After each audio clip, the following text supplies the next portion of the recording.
Jul med din glede! Oi, oi, oi, oi, oi. Låter av juletorsk det rett og slett ikke mulig å få. Nydelige fisker.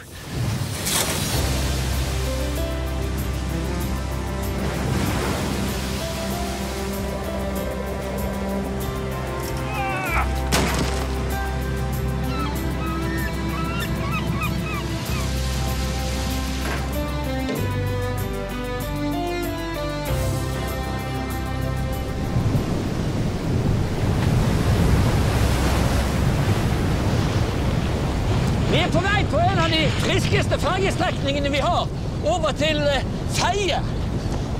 Selv om det er høst, det er liten storm og det er sluddbyer, så skal vi på fisketur med noen av de ivrigste og mest lidenskabelige fritidsfiskerne vi har her i landet.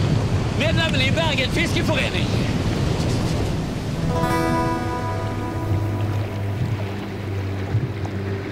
Jeg er på vei til Hillesøy i Bømlo for å besøke en av Norges, for ikke å si, en av verdens fremste fritidsfiskere. Men også en kar som er kjent for de fleste fra litt andre arenaer. Her holder nemlig Arne Larsen Økland til i store deler av året. For her ute kan fritidsfiskeren og konkurransefiskeren boltre seg med sin aller kjæreste hobby hele året. Hei, Stannan! Hei, Arne! Hei, Dag! Hei! Ja, kommer du over fiske, eller? Ja, er du klar, du? Ja, jeg er klar, vet du.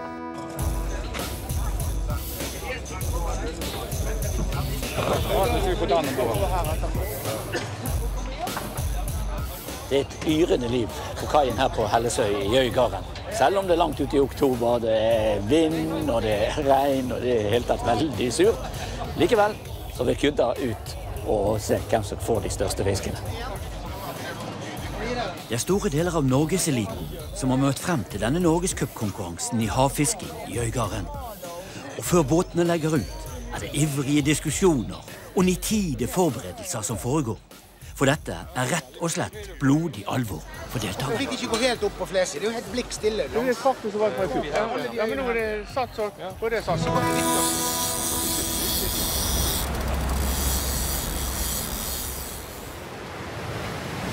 Neste morgen må havfiskeklubben på Feie konstatere at vinden fremdeles er i hardeste laget.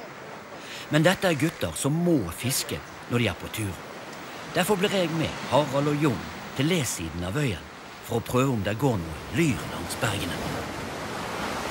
Selv om det fremdeles er stiv kuling og forferdelig sjø på nordsiden av Feie, så stopper ikke det disse karene her. For her på sørsiden er det faktisk ganske fine forhold. Litt brenning er det, Jon, men det fikser vi vel.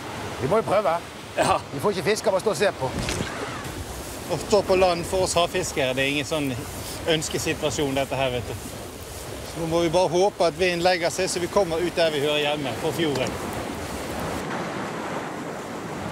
Nå har vi et problem i dag. Vi har nemlig ikke middag til hele denne gjengen her. De har jo satset på at det vi fisker, det er den maten vi får i dag. Så du må bare jobbe. Så døver vi Vi skal nok sikkert i løpet av dagen, hvis vi kommer i hvert fall i båt, sikre oss middag. Du er nok så trygg på det. Ja, det er jeg i utgangspunktet ganske trygg på. Er det noe å få? Nei da, det er kun bunnapp. Legger igjen litt utstyr på havets bunn. Men en liten dyr burde det vært her. Der har vi han. Det blir småfisk. Liten pale. En liten påle. Og det var 2. Der var 2. Harald? Ja. Bare Jon som får noe her. Ser du det? Jo, det ser sånn ut. Hva går det, Jon? Er det flere her? Ja, Åh! Det er bra Jon får noe på, da, vet Den der du. er jo større, den der. den er større. Dette er lyr. Ja, det er en lyr som går som bare det. Han går ut i siden. Åh, det er der fin begynner de å ligne på noe. Det der er de der vi er ute etter. Flere av disse her. Ja. Nå skal vi overleve. Kan hende det at vi, Ja, vi må ha noe sånn. Skal vi lage fiskesuppe av? at vi slipper å sulte til Flott middag i dag, da. Nydelig fisk. Stekt lyrmann. Ja, det er fint. Det er fint. Åh. Pallesuppe og stekt lyr. Ja.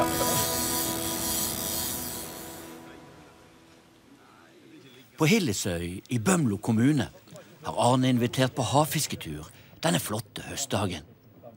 Som lidenskapelig havfisker verdensmester i skreifiske, har Arne selvsagt alt det utstyret som skal til for et fiskeri på havet. Du fisker sjelden her inne i skjærgården. Gjør litt det på vinteren, men jeg liker meg mest på havet. Må si det. Ja, det har litt et eller annet med havet, altså. Ligger på havet og åpent og fritt og fint. Og drømmen om de helt store. Jeg regner med at du nå har kartlagt bunnforhold vest av Bømlo. Ja da. Vi skal ut på fjell og stein. Akkurat. Ja, i tilfelle vi fisker litt magen også, så er det ikke så mye langer på vestsiden, men det er ganske mye brosme. Og brosme er en sabelig fin matfisk, som det du sier nå er at du går ut der for å fiske helt spesielle arter. Ja, når jeg fisker, ja, det gjør jeg. Ja. Men det har vært mye lyr i sommer, så nå er det blitt litt kjøligere i sjøen. Så jeg er litt spent på om man er det fortsatt. Og da må vi fiske opp i sjøen. Ja, det får du på vei opp og ned. Ja.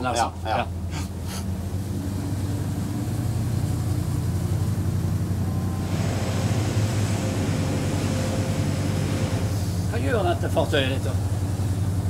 40 knop? Det er en toppfart på rundt 40.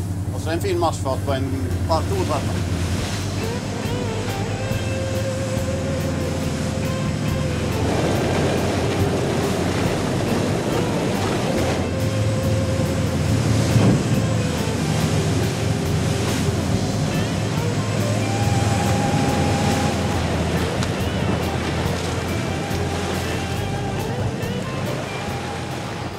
Nå er vi ute på disse grønnene til Arne. En 4-5 nautiske mil vest av Bømlo. Her er det bare 30-40 meter dypt. Og her påstår han at det skal være mulig å få tak i noe. Hva er det premier for havfisking? Er det første fisk eller største fisk? Ja, det er alt mulig. Men det er vel en for første fisk, ikke det? Jeg har aldri hørt det, men jeg så ikke veldig stor ut den der da. Dessuten så er vi veldig høflige på Bømlo. Det er noe her nå. En liten lyr. Så det var dagens første, det. Da leder vi 1-0 over verdensmesteren. Ja. Arne, får du ingenting? Ingenting. Har du den igjen? Æsj. Ja, men det... Du, de der VM-titlene, er det bare pur flaks det? Ja, det er bare flaks.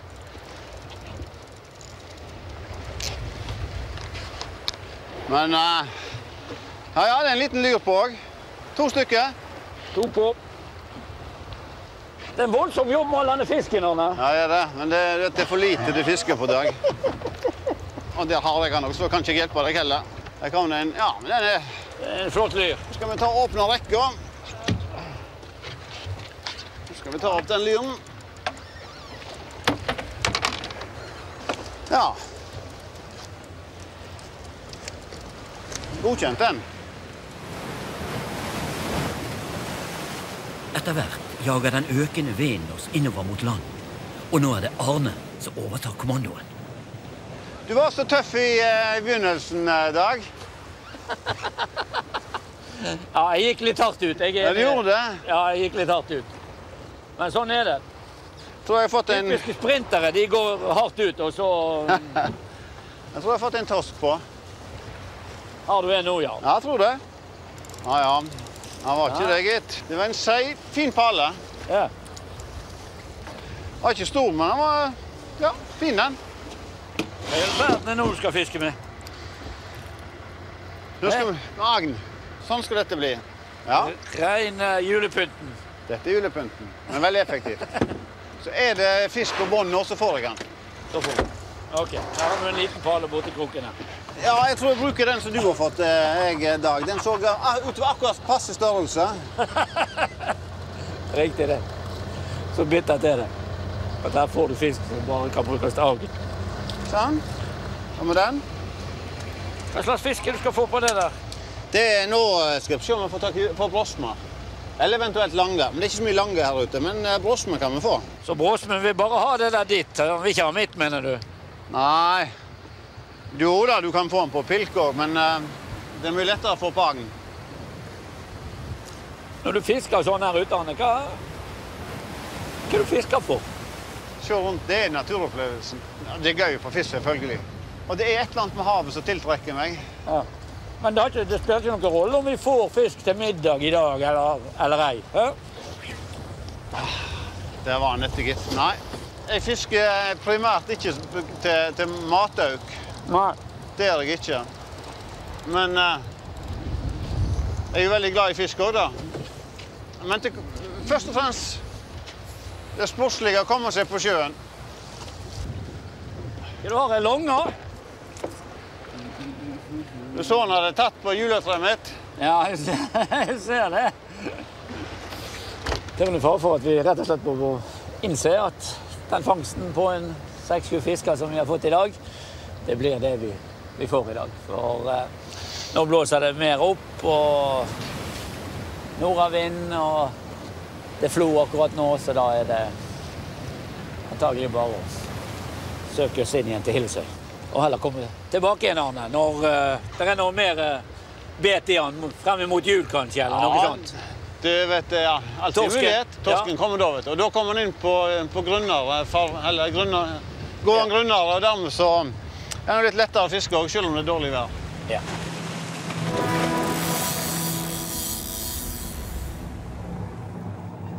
På Hellesøy i Øygarden er Norgescupdeltakerne i havfisking klar til å dra ut på feltene for å ligge klar på riktig sted når starten går.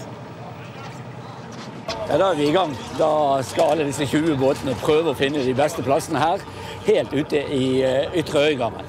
Foreløpig så er det faktisk ikke så gale på sjøen her ute. Det er meldt mye dårligere vær, men vi får se hvordan det utarter seg utover. Men nå skal vi finne plassene først.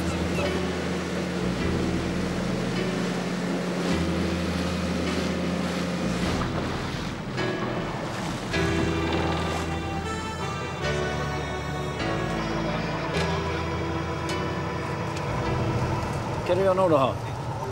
Har vi på litt makrell her. Ja, hva skal du få nå, da? Her skal vi prøve etter både hyse og torsk. Hyse og torsk? Ifølge disse her skal det være en plass som kan inneholde litt av hvert ned på bunn. Så. Båsme har jeg vært ute for her. Er det en interessant fisk? Ja da. Alt er interessant i dag hvis det bare holder minstemål. Minstemålet og gir poeng? Ja. Akkurat. I denne konkurransen får deltakerne poeng for art og størrelse. Derfor har karene forberedt seg med forskjellig utstyr. Skitt fisket alle sammen. Ute med saker og ting. Nå ligger vi faktisk så langt ute som vi har lov til. Grensen går rett på neset her. Så det er litt sjø og litt ruskete. Men karene har jo et håp om å få de store fiskene her ute. Vi får se.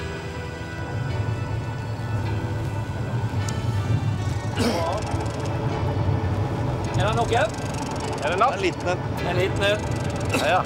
Aldri likt å ta den første. Ja, er det ikke noe år for den første, altså? Er det ikke det? For den første så får du ikke Så er det eneste du får? Nei, ikke det eneste, men...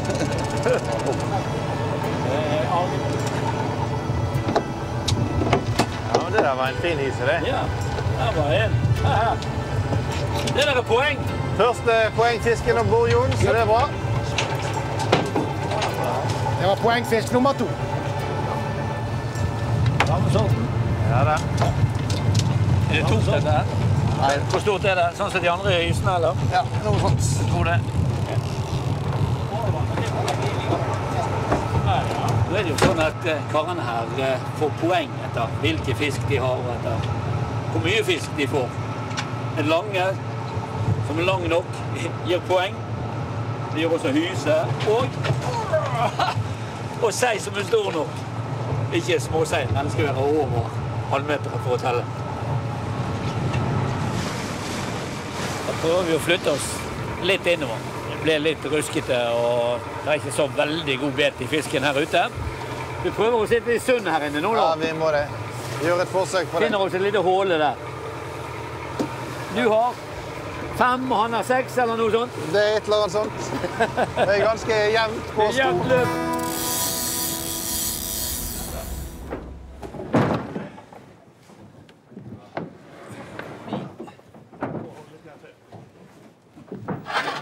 På Feie har vinden løyet, Og havfiskeklubben er i gang med å sjøsette småbåten. For nå er alle ivrige etter å komme i gang med det de liker aller best, å fiske på havet. Da begynner det faktisk å li litt utover ettermiddagen, og det ser torslig ut med middagen. Så nå er det om å gjøre å bruke alle de midler vi har. Gjengen her skal ut på havet og prøve på de store og de dype. Ikke sånn karer.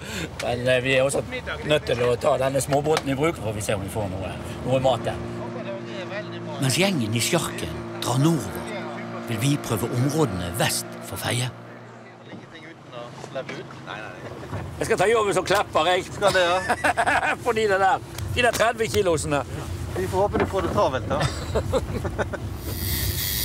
Har du den? Ja. Ikke noe sånn kjempesvær, men det var en fisk.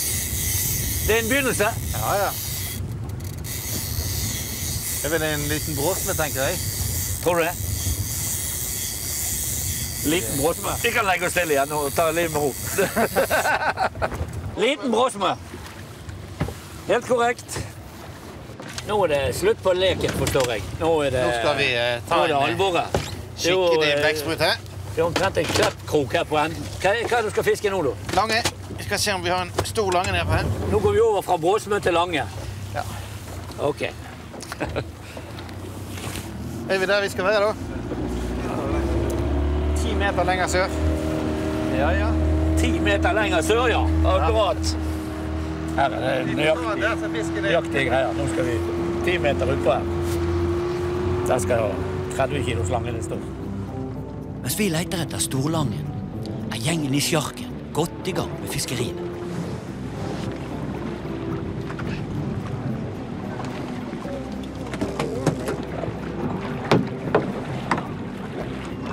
Tore liker jo de der i suppe.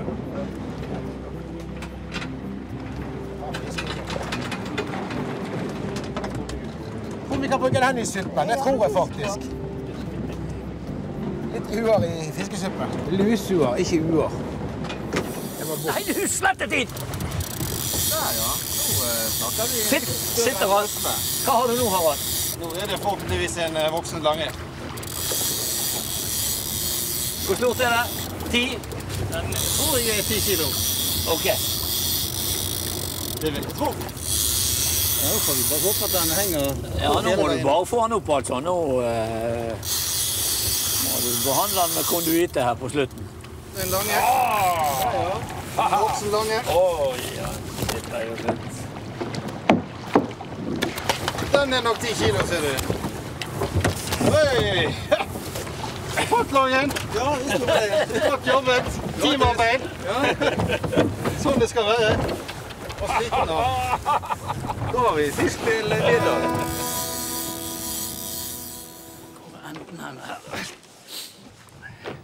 Når det nærmer seg jul, drar jeg tilbake til anlagsnøklene på Hillesøy. For nå handler det om trollgarnsfiske etter juletorske. Nå midt på vinteren, Arne, når det er på det sureste med mange si, så er det ikke så mange som fisker. I hvert fall ikke fritidsfiskere. Nei, dessverre. Du er ved sjøen likevel, du. Jeg er det. Altså, jeg har mine 2 båter her liggende her, og jeg tar ikke dem på vinteren, altså. Ja. For det er veldig fint. Å være på sjøen på vinteren er veldig fint. Så kan du jo ha veldig stille, fine dager, klar luft, og ikke minst klar sjø. Ja, akkurat. Som gjør at det er, sånn som garnfiske er jo perfekt på vinteren.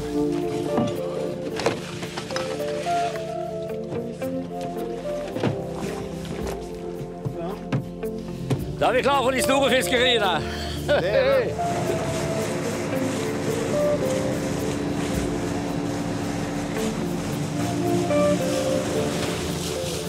Her er fin dybde her.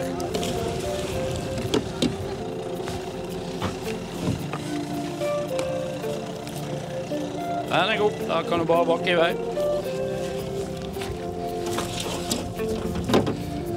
Nærmer du deg? Ja. Da strekker det litt grann. Ja. Det er det fortøy med. Ta den av.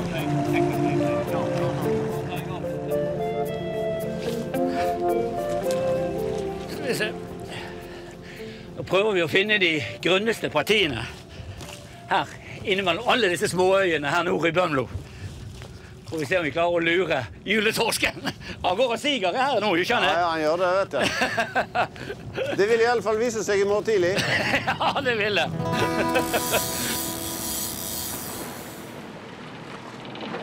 Under Norgescupkonkurransen i Øygarden har Jon imponert stort ved stadig å få opp nye arter.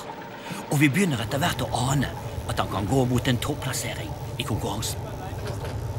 Så, men det var 20 nye poeng for arten, og 4 eller 6 poeng for fisken. Og selvfølgelig 5 poeng for 1 kilo. Så en sånn fisk utenom arten, som ikke du har fra før, der skårer du borti 30 poeng på. Ja, det begynner å bli noen poeng oppi kassen din. Ja. Her snakker vi litt større. Hva du har her? Det kan være en hyse. Det er fin dybde til det. Han tok noe voldsomt. Så. Er det kraftig dette? Nei, han er nok mindre enn jeg trodde. Men han tok voldsomt dit til å begynne med. Han oppførte seg litt unaturlig. Jeg står og lurer på torsk. Åtten han nakker på. Ikke så lenge før vi er oppe. Så skal vi gå på. Kom an. Oi. Det er en torsk. Og en torsk. Det er fint. En ny art på deg.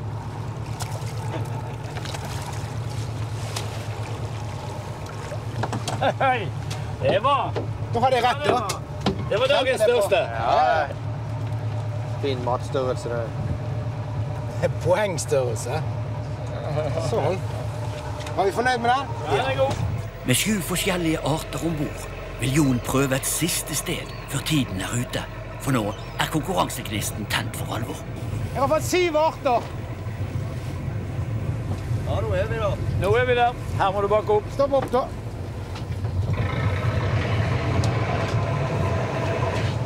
Nå må du fiske. Nå er ikke det mange minuttene igjen. Ja da, det er like før. Det er enda håp. Like før tiden er ute har Jon en ny fisk på. Og nå er alle spent på hva det er. Det er enten brosme eller torsk, tror jeg. Men det ideelle hadde jo vært lysing, da. Ser du det, ja? Det har jeg bare... Jeg har, poeng? Er det nei, eller? men det er for meg personlig hadde lysing gjort seg. Lysing! Der kom lysingen! Nei, men dæven. Du er heldig i dag, altså. Jeg må få lov å holde den her opp, for den er kry av.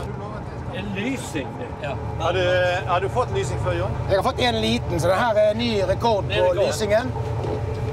Det er jo kjempegod matfisk. Det var ikke rart at han jobbet. Det der er en fantastisk god matfisk. Og fin å se til sånn oppslått, da. Og hvis du skal få se han inn i munnen, så kaller jeg den også for svartkjeft. Ja, han er helt svart inni. Han er en stygg tanger. Han har veldig stygge tenner. Han har nesten like stygge tenner som han som fikk han. Ok, da sveiver vi opp. Jeg skal bare slå opp. Når fisketiden er ute, er det bare å dra tilbake til Helsøy. Og Jon og vi andre ombord har store forventninger til resultatet. Jeg har 8. Fikk lysing. Jo, han er på det. Inne på kaien skal fisken veies, og poengene regnes ut.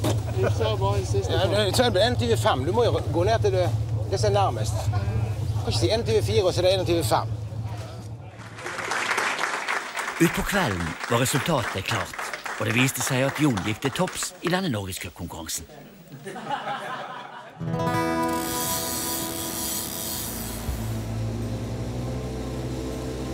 Tidlig neste morgen drar jeg ut igjen med Arne Lars Nøkland for å sjekke om juletorsken virkelig har kommet.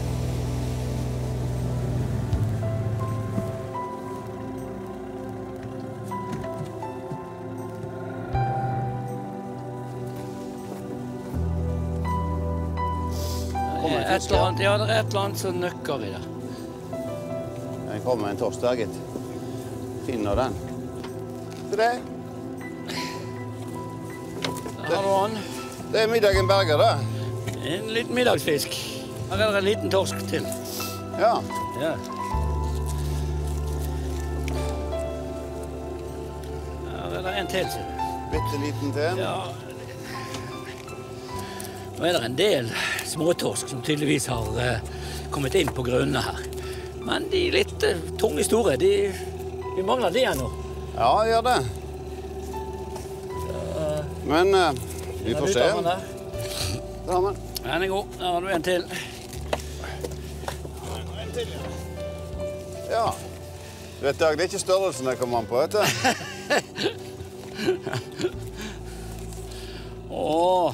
De gangene du har holdt på i Lofoten, så tenker jeg det. Du har vært opptatt av bare bløff, både størrelsen og... Det er bare bløff. Så her er det litt bedre. Ja. Den øker i størrelse. Da er det faktisk et lite torskeinnsig på grønne, da. Ja, det er det. Ja, da tror jeg det nærmer seg slutten. Ja. Dette var det. Ja, men det ble jo litt. Ja. Faktisk. Vi har i hvert fall til en skikkelig julemiddag til oss to, vel så det. Ja, det...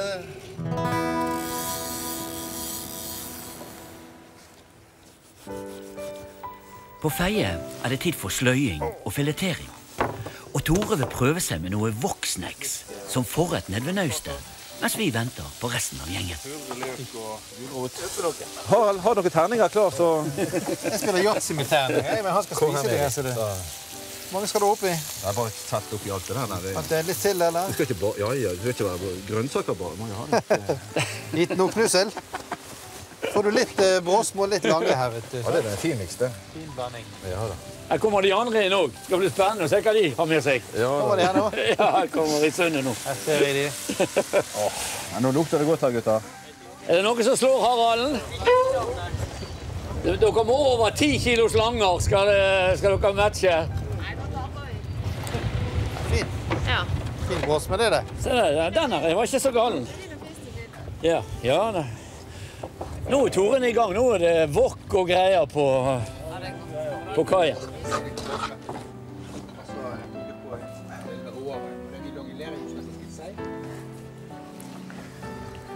Sånn som dette kan fritidsfiske altså være.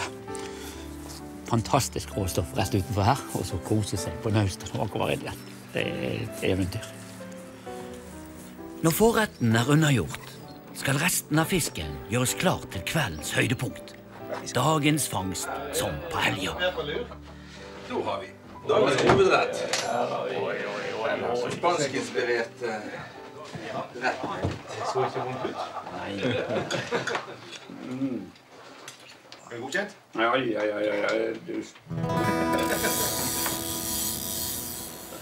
Sånn. Så var det fisken da, vet du. Se her, ja. På Hillesøy er også Arne Larsen Økland i gang med grytene. Og man oppdager fort at det er en fiskeekspert vi har med å gjøre. Hyllen er full av fiskepremier, og Arne boltrer seg ved fiskegrytene. Det ser flott ut. Det er flotte greier, vet du. Og du trekker bare en porsjon av gangen. Ja, når han er ferdig, så må du ta den. Ja. Og så... Så det er et stykke til hver, og så trekker du ny fisk. På nytt igjen. Så denne her må bare vente til vi har gjettet opp dette. Med fersk torsk og lever, og med vokket selleri og gulrøtter, ble juleturen til Hillesøy en begivenhet man husker. Det er fantastisk godt med torsk, altså. Ja, det er det. Skål. Skål.